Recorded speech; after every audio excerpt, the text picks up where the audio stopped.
saya kira, dan tiga diantaranya kita merebut medali emas. Pak, bagaimana persiapan menuju pertandingan di Kazakhstan, Pak?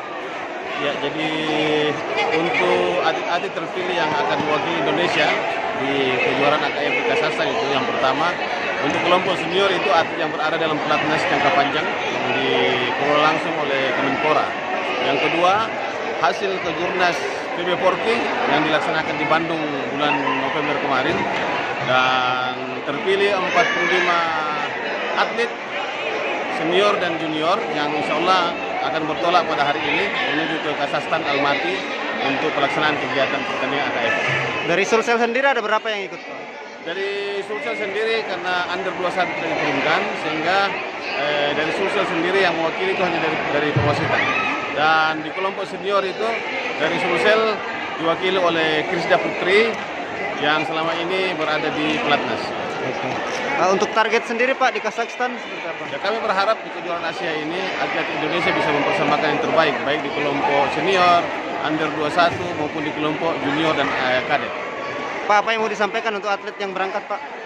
Tetap semangat, fokus untuk bertanding dan jaga kesehatan, karena saat ini kondisi di Kazakhstan itu mungkin untuk sementara sangat dingin. Alhamdulillah kegiatan pada hari ini sudah selesai dilaksanakan. Ujian kali ini diikuti 1.200 peserta dan semuanya alhamdulillah berjalan dengan lancar. Setelah ini hasil ujian ini di seleksi kita mengambil sabuk coklat yang sudah memenuhi standar untuk wajib mengikuti ujian dan yang akan dilaksanakan pada bulan Januari tahun 2022 di Makassar.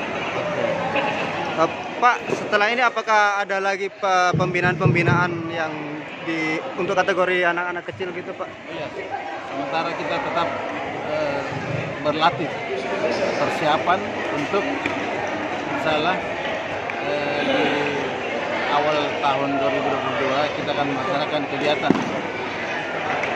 kejuaraan antar daerah yang diikuti dari peserta kadet dan usia dini, dan akan lebih ramai nanti kalau diadakan.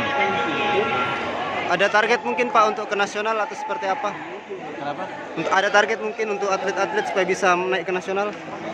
Rajin latihan, tanpa pelatih latihan sendiri di rumah itu kan menjadi nilai tambah bagi atlet itu sendiri. Kalau yang mau berkembang, rajin latihan. Bagi kami ini tetap jalan seperti semula, tidak pernah berhenti, karena pelatih kita ada Pak Mursalim di sini. Itu saya kira merupakan pelatih nasional juga. Ada wasit di sini, Pak Muslimin. Ini semua karena pelatih dan wasit, kemudian atlet itu tiga pilar yang tidak bisa dipisahkan.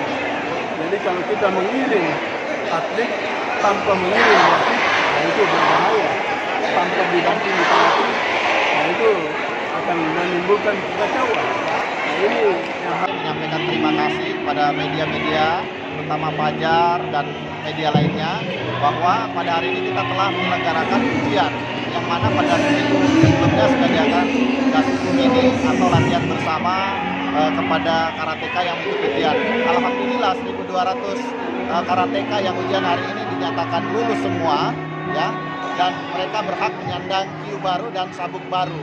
Kemudian dari hasil ujian Q ini pada 20 hingga 23 Januari 2021 yang akan datang, Makassar ditunjuk oleh pusat atau PB Inkanas untuk menjadi tuan rumah ujian dan Gasuku nasional wilayah Indonesia Timur. Jadi regional Kalimantan, Sulawesi, Papua, dan Maluku. Insya Allah kita siap jadi tuan rumah dan kita siap menampung sekitar 500 karateka yang hendak naik tingkat dan 1 dan 2 dan 3. Semoga ini membawa multiplier effect buat ekonomi juga di Sulawesi Selatan.